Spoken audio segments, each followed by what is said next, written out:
ವೇದಿಕೆಯಲ್ಲಿ ನಮ್ಮೆಲ್ಲರನ್ನು ಆರಿಸಿದಂತಹ ಶೈಖುನಾ ಸುಲ್ತಾನ್ ಉಲಮಾ ಎಪಿ ಉಸ್ತಾದ್, ಬಹುಮಾನ್ಯರಾದ ತಾಜುಲ್ ಉಲಮಾರವರ ಹಿರಿಯ ಪುತ್ರ, ನಮ್ಮೆಲ್ಲರ ಆತ್ಮೀಯ ನಾಯಕರು ಆದಂತಹ ಸಯ್ಯದ್ ಅವರು, ಕುರಾತಂಗಲ್ರವರ ಮಕ್ಕಳು ಹಾಗೂ ಅವರೆಲ್ಲ ಕುಟುಂಬದ ಸಾದಾತುಗಳು, ವೇದಿಕೆಯಲ್ಲಿ ಆಸೀನರಾದಂತಹ ಎಲ್ಲ ಉಲಮಾಗಳೇ, ಪ್ರೀತಿಯ ಸಹೋದರರೇ, ನಾವೆಲ್ಲರೂ ಧನ್ಯರು. ಬಹುಮಾನ್ಯರಾದ ಫಜಲ್ ಕೋಯಮ್ಮ ತಂಗಲ್ ಈ ಕುರಾ ಎಂಬ ಕುಗ್ರಾಮಕ್ಕೆ ಬಂದು ನಮಗೆಲ್ಲರಿಗೂ ಆಧ್ಯಾತ್ಮಿಕವಾಗಿ ನಾಯಕತ್ವ ನೀಡಲು ಅಲ್ಲಾಹನು ಒಂದು ನಿಧಿಯಾಗಿ ನಮಗೆ ನೀಡಿದಂತಹ ಒಂದು ಮುತ್ತಾಗಿದೆ ಬಹುಮಾನ್ಯರಾದ ಕುರ್ರತು ಸಾದಾತ್. ಈಗಾಗಲೇ ಬಹುಮಾನ್ಯರಾದ ಸುಲ್ತಾನ್ ಉಲಮಾ ಎಪಿ ಉಸ್ತಾದರು ಹೇಳಿದರು, ಬಹುಮಾನ್ಯರಾದ ತಾಜುಲ್ ಉಲಮಾ ನನ್ನ ನಂತರ ನನ್ನ ಪುತ್ರ ಉಳ್ಳಾಲದಲ್ಲಿ ಕಾಜಿಯಾಗಿರಲಿ ಎಂದು ಹೇಳುವುದು ಮಾತ್ರವಲ್ಲ, ನನ್ನ ನಂತರದ ಉತ್ತರಾಧಿಕಾರಿಯಾಗಿ ಬಹುಮಾನ್ಯರಾದ ಕುರ್ರತು ಸಾದಾತ್ ಎಂದು ಆಗಲೇ ಹೇಳಿದರು. ಅದೇ ರೀತಿ ಹೃಸ್ವ ಕಾಲದಲ್ಲೇ ತನ್ನ ಅಗಾಧವಾದಂತಹ ಆಧ್ಯಾತ್ಮಿಕ ಚಿಂತನೆಯಿಂದ ಈ ನಾಡಿಗೆ ಆಧ್ಯಾತ್ಮಿಕ ಪ್ರಭೆಯನ್ನು ಪ್ರಸರಿಸಿದಂತಹ ಬಹುಮಾನ್ಯರಾದ ಕುರ್ರತು ಸಾದಾತ್ ನಮ್ಮನ್ನಗಲಿ 1 ವರ್ಷ ಆಗಿದೆ ಎಂದು ಹೇಳುವಾಗ ನಮಗೆ ನಂಬಲು ಸಾಧ್ಯವಿಲ್ಲ. ನಿನ್ನೆ ಮೊನ್ನೆ ನಮ್ಮೊಂದಿಗೆ ಮಾತನಾಡಿದ ಹಾಗೆ, ನಿನ್ನೆ ಮೊನ್ನೆ ನಮ್ಮೊಂದಿಗೆ ಬೇಕಾದಂತಹ ನಿರ್ದೇಶನಗಳು, ಅದೇ ರೀತಿ ಬೇಕಾದಂತಹ ಉಪದೇಶಗಳು ನೀಡಿದ ಹಾಗೆ, ನಮ್ಮ ಈ ವೇದಿಕೆಯಲ್ಲಿ ಇರುವ ಹಾಗೆ ತೋಚುವಂತಹ ಓರ್ವ ನಮ್ಮ ನಾಯಕರಾಗಿದ್ದಾರೆ ಶೈಖುನಾ ಕುರ್ರತು ಸಾದಾತ್. ಅಲ್ಲಾಹು ಕಬರು ಸ್ವರ್ಗೀಯಗೊಳಿಸಲಿ. ನಮಗೆಲ್ಲರಿಗೂ ಆಧ್ಯಾತ್ಮಿಕ ಚೆಲುಮೆಯನ್ನು ನೀಡಿದವರು ಮಾತ್ರವಲ್ಲ, ಈ ನಮ್ಮ ಕರಾವಳಿ ಮತ್ತು ಪುತ್ತೂರು ಸುಳ್ಯ ಗ್ರಾಮೀಣ ಪ್ರದೇಶಗಳಿಗೆ ಆಧ್ಯಾತ್ಮಿಕ ಚಿಂತನೆಗಳನ್ನು, ಧಾರ್ಮಿಕ ಪ್ರಜ್ಞೆಯನ್ನು ಮೂಡಿಸುವುದರಲ್ಲಿ ಕಳೆದ 30-35 ವರ್ಷಗಳ ಕಾಲ ಇಲ್ಲಿ ಅಸೀಮವಾದಂತಹ ಸೇವೆ ಮಾಡಿದಂತಹ ಒಬ್ಬ ನಾಯಕರಾಗಿದ್ದಾರೆ. ಆದ್ದರಿಂದಲೇ ಶೈಖುನಾ ಸುಲ್ತಾನ್ ಉಲಮಾ ಎಪಿ ಉಸ್ತಾದರೊಂದು ಮಾತು ಹೇಳಿದರು, ಬಹುಮಾನ್ಯರಾದ ಕುರಾತಂಗಲ್ ಈ ನಾಡಿಗೆ, ಈ ನಾಡಿನ ಮುಸ್ಲಿಂ ಸಮುದಾಯಕ್ಕೆ, ಅದರೊಟ್ಟಿಗಿಲ್ಲಿರುವ ಬಡ ಬಗ್ಗರಿಗೆ, ಧ್ವನಿ ಇಲ್ಲದವರಿಗೆ, ಈ ಸಮಾಜದ ತೀರಾ ಬಡ ಹಿಂದುಳಿದ ವಿಭಾಗಕ್ಕೆ ಅಲ್ಲಾಹನು ಕೊಟ್ಟಂತಹ ಒಂದು ನಿಧಿಯಾಗಿದ್ದರು ಶೈಖುನಾ ಕುರಾತಂಗಲ್ ರವರು. ಅವರ ಈ ಕೂರಾ ಪ್ರದೇಶಕ್ಕೆ ಬಂದವರು ದೊಡ್ಡ ಶ್ರೀಮಂತರು ಮಾತ್ರವಲ್ಲ, ದೊಡ್ಡ ದೊಡ್ಡ ಕುಲಗಳು ಮಾತ್ರವಲ್ಲ, ಇಲ್ಲಿ ಯಥೇಷ್ಟವಾಗಿ ಗರಿಷ್ಠವಾಗಿ ಬಂದವರು ಬಡ ಕುಟುಂಬದ ಕಣ್ಣೀರಲ್ಲಿ ತಮ್ಮ ಜೀವನವನ್ನು ಬೇದಂತ ಒಂದು ವಿಭಾಗ ಬಹುಮಾನ್ಯರಾದ ಕುರಾತಂಗಲ್ ರವರ ಸನ್ನಿಧಾನಕ್ಕೆ ಬಂತು. ಕುರಾತಂಗಲ್ ರವರ ಸನ್ನಿಧಾನಕ್ಕೆ ಬಂದು ಕುರಾತಂಗಲ್ ರವರಿಂದ ಆಧ್ಯಾತ್ಮಿಕ ಮತ್ತು ಅವರಿಂದ ಧಾರ್ಮಿಕವಾದ ಪ್ರಭೆಯನ್ನು ತಮ್ಮ ಜೀವನದಲ್ಲಿ ಅಳವಡಿಸಿಕೊಂಡರು. ಹಲವಾರು ನಿದರ್ಶನಗಳು, ಅನುಭವಗಳು ಬಹುಮಾನ್ಯರಾದ ಕುರಾತಂಗಲ್ ರವರ ಬಗ್ಗೆ ಹೇಳಬಹುದು. ನನಗೆ ನನ್ನ ಜೀವನದ ಅತಿ ದೊಡ್ಡ ಒಬ್ಬ ಆಧ್ಯಾತ್ಮಿಕ ನಾಯಕರಾಗಿದ್ದರು ಬಹುಮಾನ್ಯರಾದ ಕುರ್ರತು ಸಾದಾತ್. ಬಹುಮಾನ್ಯರಾದ ನನ್ನ ಉಸ್ತಾದ್ ಅವರ ಮರಣ ನಂತರ, ಬಹುಮಾನ್ಯರಾದ ನೂರುಲ್ ಉಲಮಾ ಎಮ್ಮೆ ಉಸ್ತಾದರ ಮರಣ ನಂತರ ನಮಗೆ ಬೇಕಾದಂತಹ ಎಲ್ಲಾ ಸಂದರ್ಭದಲ್ಲೂ ಸಂತೈಸಿ ಸಾಂತ್ವನ ನೀಡಿ ಬೇಕಾದಂತಹ ಉಪದೇಶಗಳನ್ನು ಮಾಡಿ ಸಮಾಧಾನ ಪಡಿಸಿದಂತಹ, ಅದರೊಟ್ಟಿಗೆ ಬೇಕಾದಂತಹ ಉಪದೇಶ ನೀಡಿದಂತಹ ಬಹುಮಾನ್ಯರಾದ ನನ್ನ ಆಧ್ಯಾತ್ಮಿಕ ನಾಯಕ. ನನಗೆ ಮಾತ್ರವಲ್ಲ, ಈ ನಾಡಿನ ಲಕ್ಷಾಂತರ ಜನರಿಗೆ, ಇವತ್ತು ಬಡ ಕುಟುಂಬದ ಹೆಂಗಸರಿಗೆ ಯಾರಾದರೂ ಏನಾದರೂ ಆದರೆ ಆವತ್ತೆ ಕುರಾತಂಗಲ್ ರವರ ಹೆಸರು ಹೇಳ್ತಾರೆ. ನಮ್ಮ ಕುಟುಂಬದಲ್ಲೆಲ್ಲ ಯಾ ಮೊಯ್ಯದ್ದೀನ್ ಅಂತ ಹೇಳ್ತೀವಲ್ಲ, ಅದೇ ರೀತಿ ಯಾ ಕುರ್ರತಂಗಲ್ ಅಂತ ಹೇಳ್ತಾರೆ. ಆ ರೀತಿಯಲ್ಲಿ ಸಮಾಜದ ಮತ್ತು ಸಮುದಾಯದೊಂದಿಗೆ ಬೆರೆತು ಸಮಾಜದಲ್ಲಿರುವಂತಹ ಬಡವರಿಗೆ, ಬಡ ಕುಟುಂಬಕ್ಕೆ ಆಸರೆಯಾಗಿ, ಆಧ್ಯಾತ್ಮಿಕ ಆಸರೆಯಾಗಿ, ಎಷ್ಟೋ ದೊಡ್ಡ ರೋಗಗಳು ನಮಗೆ ಗೊತ್ತಿದೆ. ಇವತ್ತು ಮಂಗಳೂರಿನ ಖಾಸಗಿ ಆಸ್ಪತ್ರೆಗಳಿಗೆ ಹೋದರೆ ಕೋಟಿಗಟ್ಟಲೆ ರೂಪಾಯಿ ಕೊಡಬೇಕು ಅಥವಾ ಲಕ್ಷಾಂತರ ಅವರ ಚಿಕಿತ್ಸೆಗಾಗಿ ಖರ್ಚು ಮಾಡಬೇಕು. ಅಂತಹ ರೋಗಿಗಳು ಅವರ ಕೊನೆಯ ಆಸರೆ ಬಹುಮಾನ್ಯರಾದ ಕುರ್ರತು ಸಾದಾತ್ ಆಗಿತ್ತು. ಅವರ 40 ದಿನಗಳ ಯಾಸೀನ್ ಆಗಿತ್ತು. ಆ 40 ದಿನಗಳ ಯಾಸೀನ್ ನಂತರ ಬದ್ರ್ ಮೌಲಿದ್ ಆಗಿತ್ತು. ಆ ಬದ್ರ್ ಮೌಲಿದ್ನ ನಂತರ ಕುತುಬಿಯತ್ ಆಗಿತ್ತು. ನನಗೆ ಸಿಕ್ಕಿದ ಮಾಹಿತಿಯಂತೆ ಹುಮಾನ್ಯರಾದ ಕುರ್ರತ್ ಸಾದಾತ್ ಒಮ್ಮೆ CM ಇಬ್ರಾಹಿಂ ಸಾಹೇಬರ ಮನೆಯಲ್ಲಿ ಮಾತನಾಡುತ್ತಾ ಅಜ್ಮೀರ್ನಿಂದ ನೇರವಾಗಿ CM ಇಬ್ರಾಹಿಂ ಸಾಹೇಬರ ಮನೆಗೆ ಬಂದಿತ್ತು. ಉಳ್ಳಾಲದ ವಿಚಾರವಾಗಿ ಚರ್ಚೆ ಮಾಡೋದು. ಆವತ್ತು ಕುರತಂಗಲ್ರವರು ಹೇಳಿದರು, ತಂಗಲ್ ಎಲ್ಲಿಂದ ಬಂದ್ರಿ ಅಂತ. അജ്മീർക്ക് പോയിട്ട് വന്നു ഷാഫി സൈദി. അജ്മീരിൽ നിന്ന് നേരെ വന്നതാണോ? ഇല്ല, പോകുന്ന വഴിക്കും വരുന്ന വഴിക്ക് എന്തെല്ലാം ദർഗകൾ കിട്ടിയോ എല്ലാ ഉലിയാക്കന്മാരും സിയാറത്ത് ചെയ്തു. ಆಲೋಚನೆ ಮಾಡಿ ನೀವು. ಬಹುಮಾನ್ಯರಾದ AK ಉಸ್ತಾದ್, ನನ್ನ ಒಂದು ಬೇಜಾರನ್ನು ಉಸ್ತಾದಿಗೆ ಹೇಳಿದಾಗ ನಮ್ಮ ಪ್ರಿನ್ಸಿಪಲ್ ಜಾಮಿಯಾ ಸಹದಿಯಾದ ದೊಡ್ಡ ಆಧ್ಯಾತ್ಮಿಕ ನಾಯಕ ಶೇಖುನಾ AK ಉಸ್ತಾದ್, ಆವಾಗ ಉಸ್ತಾದ್ ಹೇಳಿದರು, ನಿನಗೆ ದೊಡ್ಡ ಇದೇನು ಇದಿದೆ, ಏನು ನೋಟ, ಏನು ಹೇಳ್ತೀವಿ ಅದಕ್ಕೆ, ಕಣ್ಣೇರ್. ಆವಾಗ ನೀವು ಎಲ್ಲ ಕಡೆಯಲ್ಲಿ ಹೋಗಿ ಜಿಯಾರತು ಮಾಡಬೇಕು ಅಂತ. ಅದಕ್ಕಿರುವಂತಹ ಚಿಕಿತ್ಸೆ, ಅದಕ್ಕಿರುವಂತಹ ಪರಿಹಾರ ಜಿಯಾರತ್ ಆಗಿದೆ, ಔಲಿಯಾಗಳ ಜಿಯಾರತ್.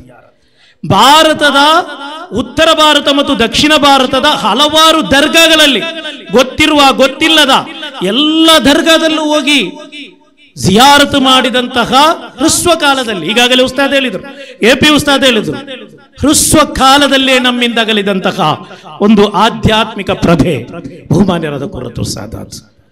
1 ಗಂಟೆ 1.5 ಗಂಟೆ ಮಾತಾಡ್ತಾ ಇದ್ರು ಫೋನಲ್ಲಿ. ಆ ಫೋನಲ್ಲಿ ಮಾತಾಡಿದ್ದು ಯಾವತ್ತೂ ವೈಯಕ್ತಿಕವಾದ ವಿಚಾರವಿರಲಿಲ್ಲ, ಕುಟುಂಬದ ವಿಚಾರವಿರಲಿಲ್ಲ. ನನಗೆ ಮಶೂರ್ ತಂಗಲ್ರವರು ಪರಿಚಯ ಆಗುವುದೇ ಯಾವತ್ತೋ ಒಂದು ಜಾಗದಲ್ಲಿ ಪರಿಚಯ ಮಾಡಿಸಿದ್ದಾರೆ, ಮಗ ಅಂತೇಳಿ. ನನಗೆ ಗೊತ್ತೇ ಇರಲಿಲ್ಲ. ಅಷ್ಟು ಕುಟುಂಬದ ಬಗ್ಗೆ ಚರ್ಚೆ ಮಾಡದೆ, ಕುಟುಂಬದ ಬಗ್ಗೆ ಗಮನ ಕೊಡದೆ, ತನ್ನ ವೈಯಕ್ತಿಕ ವಿಚಾರಗಳನ್ನು ಗಮನ ಕೊಡದೆ, ತಾನು ನಾಯಕತ್ವ ಕೊಟ್ಟ, ತಾನು ಕಾಜಿಯಾಗಿದ್ದ ಮೊಹಲ್ಲಾಗಳ ಬಗ್ಗೆ ನಿರಂತರವಾಗಿ ಅದರ ಬಗ್ಗೆ ತೊಡಗಿಸಿಕೊಂಡಂತಹ ಒಬ್ಬ ಕಾಜಿಯಾಗಿದ್ದರು ಶೇಖುನಾ ಕುರ್ರತ್ ಸಾದಾತ್. ಅಲ್ಲಾಹು ಕಬರು ಸ್ವರ್ಗೀಯಗೊಳಿಸಲಿ. ನಮ್ಮೊಂದಿಗೆ ಇಲ್ಲ. ನನಗೆ ಮೊನ್ನೆ ಯಾರೋ ಹೇಳಿದ್ರು, ಕುರಾತಂಗಲ್ರವರ 1ನೇ ಆಂಡ್ ಅಂತ ಹೇಳಿ, 1ನೇ ವರ್ಷಾಚರಣೆ ಅಂತ ಹೇಳಿ. ನನಗೆ ಅದ್ಭುತ ಆಯಿತು, ತಂಗಲ್ ಇಲ್ವಾ ನಮ್ಮೊಟ್ಟಿಗೆ ಅಂತ. ಈಗಲೂ ಬಂದಾಗ ನಾನು ತಂಗಲ್ರನ್ನು ಇಲ್ಲಿ ಕೂತ್ಕೊಳಿಸುತ್ತದಕ್ಕೆ. ಬಹುಮಾನ್ಯರಾದ ತಾಜುಲ್ ಉಲಮಾ, ಆ ತಾಜುಲ್ ಉಲಮಾ ಒಂದು ಪುರುಷಾಯುಷ್ಯವನ್ನು ಸಂಪೂರ್ಣವಾಗಿ ಈ ನಮ್ಮ ಕರಾವಳಿ ಪ್ರದೇಶಕ್ಕೆ, ಇಲ್ಲಿನ ಮುಸ್ಲಿಂ ಸಮುದಾಯದ ಧಾರ್ಮಿಕ ಸಬಲೀಕರಣಕ್ಕಾಗಿ ವಹಿಸಿದರು. ನಂತರ ಬಹುಮಾನ್ಯರಾದ ಬಹುಮಾನ್ಯರಾದ ತಂಗಲಿಗಿದ್ದಾರೆ. ನೋಡುವಾಗ ತಾಜುಲ್ ಉಲಮಾರ ನಮಗೆ ನೆನಪಾಗಬೇಕು. ತಾಜುಲ್ ಉಲಮಾರ ಹಿರಿಯ ಪುತ್ರ ಇಲ್ಲಿ ಕೂತ್ಕೊಂಡಿದ್ದಾರೆ.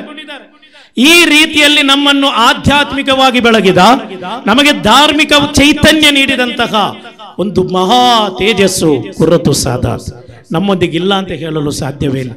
ನಮಗೆ ಅದು ಯೋಚನೆ ಮಾಡಲು ಸಾಧ್ಯವಾಗ್ತಾ ಇಲ್ಲ.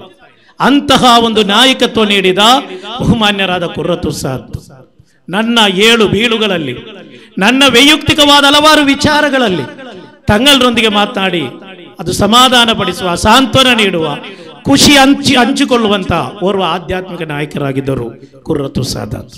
ಅಲ್ಲಾಹು ಕಬರು ಸ್ವರ್ಗೀಯಗೊಳಿಸಲಿ. ಉರೂಸ್ ಕಾರ್ಯಕ್ರಮ ಆರಂಭವಾಗಿದೆ. ಇನ್ಶಾ ಅಲ್ಲಾಹ್ ತಂಗಲ್ರ ಪುತ್ರರಾದಂತಹ ಮಶೂರ್ ತಂಗಲಿದ್ದಾರೆ. ಅದೇ ರೀತಿ ತಂಗಲ್ರ ಮಕ್ಕಳಿದ್ದಾರೆ. ಅವರೊಟ್ಟಿಗೆ ನಾವು ಸೇರಿ ಇಲ್ಲಿನ ಬಹುಮಾನ್ಯರಾದ ಅಬೂಬಕರ್ ಹಾಜಿ ಒಮ್ಮೆಯೂ ಮರೆಯಲು ಸಾಧ್ಯವಿಲ್ಲ. ತಂಗಲ್ ಯಾರು ಅಂತ ಗೊತ್ತಿಲ್ಲದಂತಹ ಸಂದರ್ಭದಲ್ಲಿ ಬಹುಮಾನ್ಯರಾದ ಕೂರ ಅಬೂಬಕರ್ ಹಾಜಿ ಎಲ್ಲಾ ಸಂದರ್ಭದಲ್ಲೂ ತಂಗಲ್ರೊಂದಿಗೆ ಸಾಥ್ ಕೊಟ್ಟು, ತಂಗಲ್ರೊಂದಿಗೆ ಒಬ್ಬ ಶಿಷ್ಯನಾಗಿ, ಒಬ್ಬ ಅಭಿಮಾನಿಯಾಗಿ, ಒಬ್ಬ ಜಮಾತಿನ ಅಧ್ಯಕ್ಷನಾಗಿ ಎಲ್ಲವೂ ಆದಂತಹ ಅಬೂಬಕರ್ ಕೂರ ಅಬೂಬಕರ್. ಅಲ್ಲಾಹ್ ಎಲ್ಲರಿಗೂ ದೀರ್ಘಾಯುಷ್ಯ ಆಫಿಯತನ್ನು ನೀಡಲಿ. ಅದರೊಟ್ಟಿಗೆ ಈ ಕಾರ್ಯಕ್ರಮ ಹಮ್ಮಿಕೊಂಡಂತ ಹಲವಾರು ನಾಯಕರಿದ್ದಾರೆ. ಎಲ್ಲರಿಗೂ ನಾನು ಕೃತಜ್ಞತೆ ಮತ್ತು ಅಭಿನಂದನೆಯನ್ನು ಸಲ್ಲಿಸುತ್ತಾ, ಅಲ್ಲಾಹನು ಬಹುಮಾನ್ಯರಾದ ಕುರ್ರತಂಗಲ್ರವರ ಆಶೀರ್ವಾದ, ಅವರ ಆಧ್ಯಾತ್ಮಿಕ ಪ್ರಭೆ, ಅವರ ಆಧ್ಯಾತ್ಮಿಕ ನಾಯಕತ್ವ ಅದೆಲ್ಲವೂ ನಮಗೆ ಮತ್ತು ನಮ್ಮ ಕುಟುಂಬಕ್ಕೆ ಅಲ್ಲಾಹನು ಹರಸಲಿ. ಅವರ ಬರಕತ್ತಿನಿಂದ ಅಲ್ಲಾಹನು ನಮಗೆ ದೀರ್ಘಾಯುಷ್ಯ ಮತ್ತು ಆಫಿಯತನ್ನು ನೀಡಲಿ ಎಂದು ಮಾತ್ರ ಈ ಸಂದರ್ಭದಲ್ಲಿ ಪ್ರಾರ್ಥಿಸುತ್ತಾ, ಆ ಬಹುಮಾನ್ಯರಾದ ಸುಲ್ತಾನ್ ಉಲಮಾ AP ಉಸ್ತಾದ್ ಇವತ್ತು ಅವರ ಕೈಯಿಂದ ನನಗೆ ಸನ್ಮಾನ ಮಾಡಿಸಿದ್ದಕ್ಕೆ ಅನಂತ ಕೃತಜ್ಞತೆಗಳು. ಏಕೆಂದರೆ ಈ ಕರ್ನಾಟಕ ವಕ್ಫ್ ಕೌನ್ಸಿಲ್ನ ಉಪಾಧ್ಯಕ್ಷರಾಗಲು ಏಕ ಕಾರಣ ಯಾರು ಅಂತ ಕೇಳಿದರೆ ಅದು ಸುಲ್ತಾನ್ ಉಲಮಾ AP ಉಸ್ತಾದರಾಗಿದ್ದರು. ಇದರ ಹಿಂದೆ ಭದ್ರವಾಗಿ ನಿಂತುಕೊಂಡು AP ಉಸ್ತಾದ್ ಹೇಳಿದಂತಹ ಮಾತು, ಶಾಫಿ ಸೈದಿ ಅವರು ವಕ್ಫ್ ಬೋರ್ಡ್ಗೆ ಬರಲೇಬೇಕು ಎಂದಾಗಿತ್ತು. ಆ ರೀತಿಯಲ್ಲಿ ಅದಕ್ಕೆ ಬೇಕಾದಂತಹ ಎಲ್ಲ ಕೆಲಸಗಳನ್ನು ಮಾಡಿದಂತಹ ಶೈಖುನಾ ಸುಲ್ತಾನ್ ಉಲಮಾ ಅವರ ಕೈಯಿಂದಲೇ ಒಂದು ಸನ್ಮಾನ ಮಾಡಿಸಿದ್ದಕ್ಕೆ ನಾನು ನಿಮ್ಮೆಲ್ಲರಿಗೂ ಪ್ರತ್ಯೇಕವಾಗಿ ಅಭಿನಂದನೆಗಳು ಸಲ್ಲಿಸ್ತಾ ಇದ್ದೇನೆ, ಕೃತಜ್ಞತೆಗಳನ್ನು ಸಲ್ಲಿಸುತ್ತಾ ನನ್ನ ಮಾತುಗಳಿಗೆ ವಿರಾಮ. ವ ಆಖಿರು ದಅವಾನ ಅನಿಲ್ ಹಮ್ದುಲಿಲ್ಲಾಹಿ ರಬ್ಬಿಲ್ ಆಲಮೀನ್. ಅಸ್ಸಲಾಮು ಅಲೈಕುಂ ವ ರಹ್ಮತುಲ್ಲಾಹಿ ವ ಬರಕಾತುಹು. ತುಂಬ ಹೃದಯದ ಧನ್ಯವಾದಗಳು. ವಕ್ಫ್ ಕೌನ್ಸಿಲ್ ವೈಸ್ ಪ್ರೆಸಿಡೆಂಟ್ ಕೂಡ ಆದಂತ NKM ಶಾಫಿ ಸೈದಿ ಬೆಂಗಳೂರು ಉಸ್ತಾದ್ ಅವರಿಗೆ നമ്മുടെ വേദിയിൽ ധാരാളം പണ്ഡിതന്മാരും സാദാത്തുക്കളുമുണ്ട്. നേരത്തെ എല്ലാവർക്കും സ്വാഗതം ആശംസിച്ചു. പ്രത്യേകിച്ച് ബഹുമാനപ്പെട്ട തോക്കെ ഉസ്താദ് അവർകൾ വേദിയിലുണ്ട്. എല്ലാവിധ സ്വാഗതങ്ങൾ ആശംസിക്കുന്നു. സഹോദരങ്ങളെ, സമയം വളരെ ദീർഘിച്ചു കൊണ്ടിരിക്കുകയാണ്. മുഖ്യപ്രഭാഷണം നടത്തുന്നതിന് വേണ്ടി ബഹുമാനപ്പെട്ട ദേവർഷാല ഉസ്താദ് അവർകൾ നമ്മുടെ വേദിയിൽ എത്തിച്ചേർന്നിട്ടുണ്ട്. അതിനിടയ്ക്ക് ഒരുപാട് വിഭവങ്ങൾ, വിഭവസമൃദ്ധമായ സന്തല് ഇവിടെ എത്തിയിട്ടുണ്ട്. പ്രത്യേകിച്ചും ഉള്ളാളത്ത് നിന്ന് ഉള്ളാള ദർഗാ സമിതിയുടെയും അതുപോലെ UT ഖാദർ സാറിന്റെയും നേതൃത്വത്തിൽ 20ഓളം ലോഡുകൾ ആടുകളും അരികളും തുടങ്ങിയ വലിയ വിഭവസമൃദ്ധമായ ഒരു സന്തൽ ഇവിടെ എത്തിച്ചേർന്നിട്ടുണ്ട്. അള്ളാഹു കബൂലാക്കുമാറാവട്ടെ. SYS ഈസ്റ്റ് ജില്ലയുടെ കീഴിൽ ഓരോ യൂണിറ്റുകളിലും 250ഓളം വരുന്ന യൂണിറ്റുകളിൽ പരിശുദ്ധമായ ഖുർആനിന്റെ ഖത്മ് ബഹുമാനപ്പെട്ട തങ്ങൾ അവരുടെ പേരിൽ ഓതി ഹദിയ ചെയ്തിട്ടുണ്ട്. ആ യൂണിറ്റുകളിൽ നിന്ന് ശേഖരിച്ച് സംഘടിപ്പിച്ച 6 ലക്ഷത്തോളം ഉറുപ്പികയുടെ ചെക്ക് ഇവിടെ നേരത്തെ കൈമാറിക്കഴിഞ്ഞു. അള്ളാഹു തആല കബൂൽ ചെയ്യട്ടെ.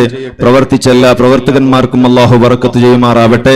ബഹുമാനപ്പെട്ട ദേവർഷാല ഉസ്താദ് സംസാരിക്കുകയാണ്. അതിനു മുമ്പ് ബഹുമാനപ്പെട്ട അലി ബാഫഗി തങ്ങളുടെ മകൻ, അതുപോലെ കുമ്പോൾ തങ്ങളുടെ മരുമകനായ ബഹുമാനപ്പെട്ട സയ്യിദ് ത്വാഹ തങ്ങളവറുകൾ നമ്മുടെ വേദിയിലുണ്ട്.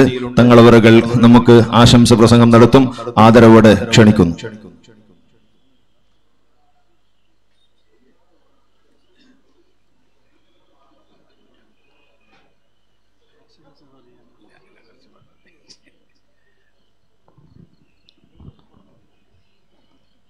السلام عليكم ورحمة الله وبركاته.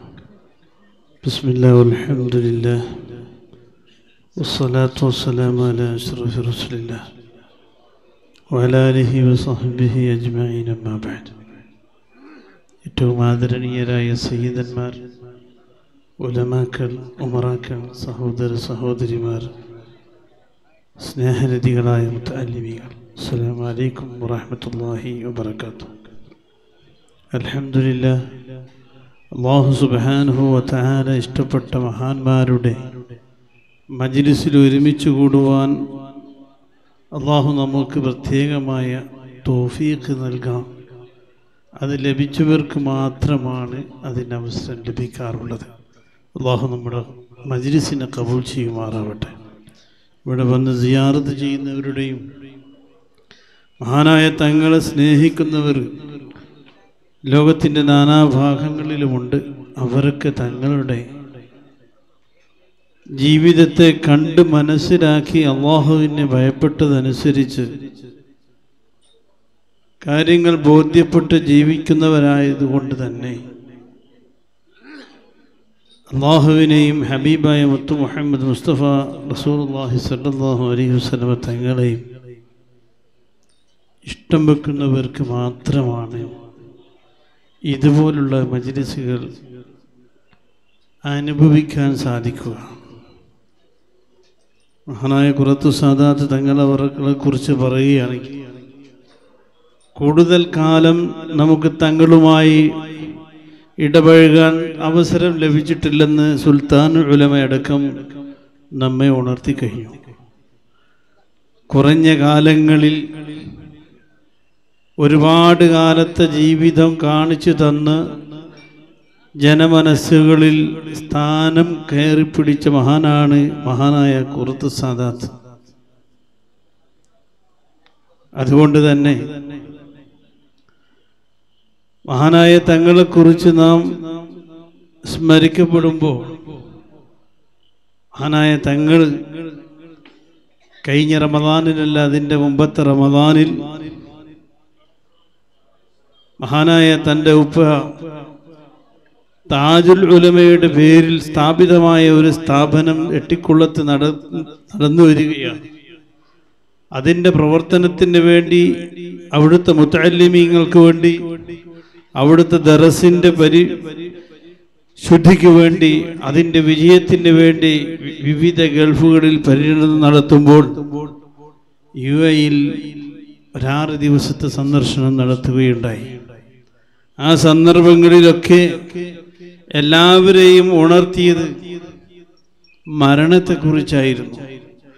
ആ മരണം നാം ഏറ്റെടുക്കുമ്പോൾ അതിനു വേണ്ടി നാം എങ്ങനെ തയ്യാറാവണമെന്നതിനെ കുറിച്ച് പറഞ്ഞു തന്നുകൊണ്ട്, അല്ല ജീവിതത്തിൽ പകർത്തിക്കൊണ്ട് റമദാനിൽ 26 ഖത്ം തീർത്ത കഥകളൊക്കെ പറഞ്ഞു തന്നാണ് മഹാനവറുകൾ നമ്മോട് യാത്രയായത്. ഒരിക്കലും പ്രതീക്ഷിച്ചിരുന്നില്ല മഹാനായ തങ്ങൾ അത്ര പെട്ടെന്ന് മരണത്തെ ഓർമ്മപ്പെടുത്തിക്കൊണ്ട് എല്ലാവരെയും ആത്മീയമായ നിലയിൽ എല്ലാവരുടെ ഹൃദയങ്ങളെയും കവർന്നെടുത്തു കൊണ്ടുപോകുന്ന ഒരു യാത്രയാണെന്ന് ആരും മനസ്സിലാക്കിയിരുന്നില്ല. അല്ലാഹു സുബ്ഹാനഹു വ തആല മഹാനവറുകളുടെ ഖബർ സന്തോഷത്തിനാക്കി കൊടുക്കുമാറാവട്ടെ. വളരെ സന്തോഷിക്കുന്ന ഒരു കാഴ്ചയാണ് നമ്മൾ ഇവിടെ കണ്ടുകൊണ്ടിരിക്കുന്നത്. മഹാനായ തങ്ങളുടെ ഹദറത്തിലേക്ക് SYS കൊടുത്തിരിക്കുന്ന വലിയൊരു സമ്മാനമാണ് പരിശുദ്ധ ഖത്മുൽ ഖുർആൻ. ഇവിടെ ഈ അതിഥികൾ പറഞ്ഞു, അതിനേക്കാൾ കൂടുതൽ ലോകത്തിന്റെ നാനാഭാഗങ്ങളിൽ നിന്ന് തങ്ങളുടെ പേരിൽ ഖത്മുൽ ഖുർആൻ ഓതിക്കൊണ്ടിരിക്കുന്നു. അത് വലിയൊരു ഭാഗ്യമാണ്. അള്ളാഹു നമുക്കും അതുപോലെയുള്ള അവസരങ്ങൾ അള്ളാഹു നൽകുമാറാവട്ടെ. നമുക്ക് കിട്ടിയില്ലെങ്കിലും നാം സ്നേഹിക്കുന്ന മഹാനായ ഖുറത്ത് സാദാത്തിന് അത് ലഭിച്ചുകൊണ്ടിരിക്കുമ്പോൾ മഹാനായ തങ്ങൾ അവറുകൾ നമ്മെ കൈവിടുകയില്ല. നാളെ ഇൻഷാ അല്ലാഹ് നമുക്ക് മഹാനവറുകളുടെ പിന്നിൽ അണിനിരന്നുകൊണ്ട് അവിടുത്തെ ഉപ്പാപ്പയായ ഹബീബായ മുത്തു മുഹമ്മദ് മുസ്തഫ സല്ലല്ലാഹു അലൈഹി വസല്ലമ തങ്ങളുടെ ലിവാഉൽ ഹംദിൽ അണിചേർന്ന് നിന്നുകൊണ്ട് ആ ഹബീബിന്റെ കരങ്ങളിൽ നിന്ന് ഹൗദുൽ കൗസർ വാങ്ങിക്കുടിച്ച്, റഹ്മാനായ റബ്ബേ, ഞങ്ങൾക്ക് ആ സിറാത്തുൽ മുസ്തഖീം എന്ന് നല്ല രൂപത്തിൽ കടന്ന് നിന്റെ ഔലിയാക്കളും ആരിഫീങ്ങളും അംബിയാ മുർസലീങ്ങളും ഞങ്ങളെ സ്നേഹിക്കുന്ന ഞങ്ങളുടെ എല്ലാവരുടെയും രക്ഷകനായ മുത്തു മുഹമ്മദ് മുസ്തഫ സല്ലല്ലാഹു അലൈഹി വസല്ലം തങ്ങളോടുകൂടെ റബ്ബേ നിന്റെ ലിഖാ കാണാൻ അവസരമുള്ള മുഅ്മിനീങ്ങളുടെ കൂട്ടത്തിൽ ഞങ്ങളെല്ലാവരെയും നീ ഉൾപ്പെടുത്തണേ റഹ്മാനെ. ഏതെല്ലാം വിഷയത്തിലാണോ, ഏതെല്ലാം പ്രയാസങ്ങളിലാണോ ഇവിടെ ഒരുമിച്ച് കൂടിയ ഈ സാധുക്കൾ ഇവിടെ ഒരുമിച്ച് കൂടിയതെങ്കിൽ റഹ്മാനായ റബ്ബേ അവരുടെ എല്ലാ ഹലാലായ ഉദ്ദേശങ്ങളും നീ പൂർത്തീകരിച്ചു കൊടുത്ത് ശാരീരികവും മാനസികവുമായ എല്ലാ പ്രയാസങ്ങളും അകറ്റി ആഫിയത്തുള്ള ദീർഘായുസ്സ് നൽകി നിന്റെ പൊരുത്തത്തിലുള്ള ജീവിതം നീ ഞങ്ങൾക്ക് ഏകണേ നാഥ എന്ന് ദുആ ചെയ്തുകൊണ്ട് എല്ലാവിധ ആശംസകളും അറിയിച്ചുകൊണ്ട് എൻ്റെ വാക്കുകൾക്ക് ഞാൻ വിരാമം കുറിക്കുന്നു. ദുആ വസിയത്തോടെ അസ്സലാമു അലൈക്കും വറഹ്മത്തുള്ളാഹി വബറകാതുഹു. മുഖ്യ പ്രഭാഷണത്തിനായി ദേവർശാല ഉസ്താദ് അവരുകളെ ആദരപൂർവ്വം ക്ഷണിക്കുന്നു.